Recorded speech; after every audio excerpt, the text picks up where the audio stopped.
لیاقت national ہسپتال کے family medicine department کی یہ کوشش ہے کہ آپ کو ذیابیطس کے بارے میں مکمل آگاہی فراہم کی جائے۔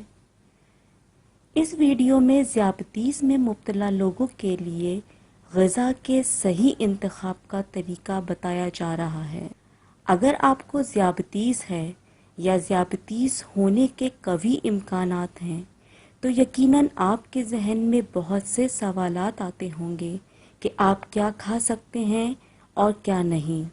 ذیابیطس میں مبتلا لوگوں کے لیے کھانے کا صحت بخش انداز باقی لوگوں سے ہرگز مختلف نہیں۔ علیحدہ کھانا پکانے یا خاص چیزیں خریدنے کی بالکل کوئی ضرورت نہیں، لہٰذا آپ آرام سے باقی سب گھر والوں کے ساتھ مل کر صحت بخش کھانوں کا لطف اٹھا سکتے ہیں۔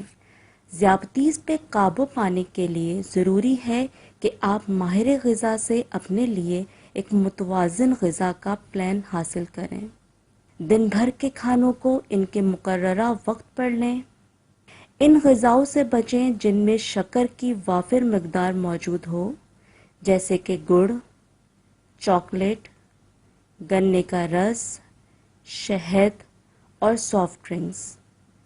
کھانوں میں فائبر کی مقدار کو بڑھائیں، مثلاً اناج اور سبزیاں۔ اپنی روزانہ لی گئی کیلوریز پر نظر رکھیں تاکہ غیر ضروری وزن کے بڑھنے سے بچا جا سکے۔ چکنائی کے غیر ضروری استعمال سے پرہیز کریں۔ کسی وقت کا کھانا نہ چھوڑیں۔ اپنے دن بھر کی مصروفیات میں چہل قدمی کے لیے لازمی وقت نکالیں۔ متوازن غذا جن 3 بنیادی اناج پر مشتمل ہوتی ہے ان میں نشاستہ، پروٹین اور چکنائی شامل ہیں۔ نشاستہ یعنی کہ کاربوہائیڈریٹ والی سب غذائیں ہضم ہو کر گلوکوز بناتی ہیں۔ آپ کاربوہائیڈریٹس کی جو مقدار کھاتے ہیں اس کے سبب طے ہوتا ہے کہ کھانا کھانے کے بعد آپ کے خون میں گلوکوز کی سطح کتنی بڑھے گی۔ اگرچہ سب کاربوہائیڈریٹس غذائیں ٹوٹ پھوٹ کر گلوکوز کی شکل اختیار کر لیتی ہیں، ان کی صورت بدلنے کی رفتار مختلف ہوتی ہے۔ کچھ کو زیادہ وقت درکار ہوتا ہے اور کچھ تیزی سے گلوکوز بن جاتی ہیں۔ گلائسیمک انڈیکس نامی پیمانہ یہ واضح کرتا ہے کہ کاربوہائیڈریٹس رکھنے والی غذائیں خون میں گلوکوز کی سطح پر کیا اثر رکھتی ہیں۔ وہ ساری غذائیں جن کا گلائسیمک انڈیکس کم ہوتا ہے ذیابیطس کے لوگوں کے لیے مفید ہیں، جن میں کھیرا، ٹماٹر، بند گوبھی، بھنڈی، کریلا، مشروم، ہرے پتوں والی سبزیاں، کدو، سیب، ناشپاتی، امرود شامل ہیں۔ چکنائی میں سب غذاؤں سے بڑھ کر توانائی پائی جاتی ہے۔ ضرورت سے زیادہ چکنائی کے استعمال سے آپ کا وزن بڑھ جاتا ہے، جس کی وجہ سے آگے چل کر آپ کے لیے اپنے خون میں گلوکوز کی سطح کو درست رکھنا زیادہ مشکل ہو سکتا ہے۔ سیچوریٹڈ یعنی ثقیل اور ٹرانس چکنائیوں کا استعمال آپ کے جسم میں ایل ڈی ایل یعنی نقصان دہ کولیسٹرول کو بڑھاتا ہے اور فائدہ مند کولیسٹرول یعنی ایچ ڈی ایل کو کم کرتا ہے۔ اچھی صحت کے لیے کچھ چکنائی ضروری ہوتی ہے جس کو ہم پولی انسیچوریٹڈ چکنائی کہتے ہیں۔ سورج مکھی، سویا بین، کنولا اور زیتون کا تیل، تیل والی مچھلیاں، اخروٹ اور مونگ پھلی اس کی بہترین مثالیں ہیں۔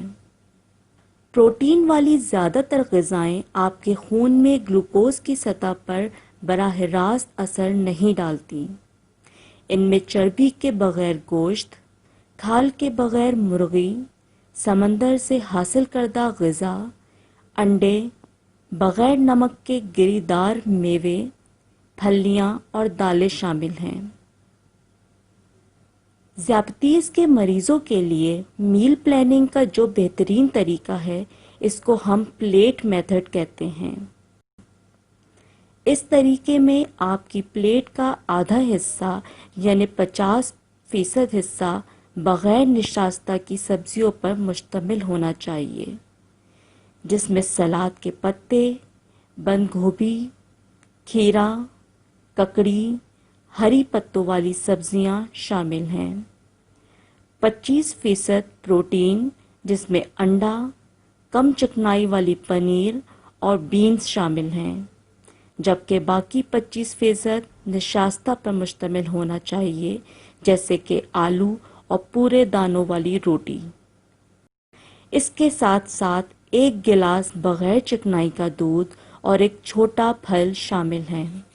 ایک اور طریقہ جو ذیابیطس کے مریضوں کے لیے غذا کے انتخاب میں مفید ثابت ہو سکتا ہے وہ کاربوہائیڈریٹ کی مقدار کا صحیح تناسب ہے۔ اگر آپ اپنی خوراک میں نشاستہ کی مقدار کو 40 سے 60 گرام تک محدود کر دیں تو آپ اپنی ذیابیطس کو قابو میں رکھ سکتے ہیں۔ اس کے لیے ضروری ہے کہ آپ جب بھی بازار سے کوئی چیزیں خریدیں تو اس پر درج کی گئی غذائی معلومات کو ضرور پڑھیں کہ اس میں کتنی مقدار میں نشاستہ اور چکنائی شامل ہیں۔ ذیابیطس کے علاج کا دار و مدار دواؤں سے زیادہ غذا پر ہوتا ہے۔ کتنی ہی مفید اور مجرب دوا استعمال کی جائے لیکن مناسب غذاؤں کا استعمال نہ ہو تو ان دواؤں کا استعمال بیکار ہے۔